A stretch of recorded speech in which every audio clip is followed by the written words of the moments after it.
Hello, good morning. Welcome to my channel guys, Ma'am Shilin. Ito po yung aking everyday life pagkatapos ng operasyon ko guys, habang nagpapagaling. Dito ako madalas na nakaupo. Nakaharap ako doon sa kabilang bahay na napakaraming halaman dahil nagpaparelax po ng aking mga mata. Yung mga halaman na yan na buti na lang nasa harapan ng bahay namin. Yung napakaganda ng mga bulaklak, may mga puno. Ipapakita ko sa inyo guys. So, ganito ang routine ko every morning. Nagpapainit dito, nagpapa-araw, nagpapahangin. Ayan.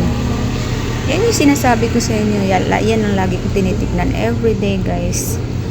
Nakakatulong sa ating mga mata. Ayan. Diba ang ganda? So, boring ang buhay ko guys kasi wala akong masyadong ginagawa.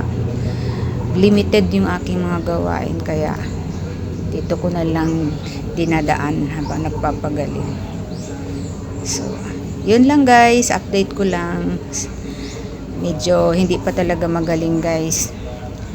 Anyway, alam ko naman nandyan lang kayo. So, hanggang dito na lang guys. Thank you for watching.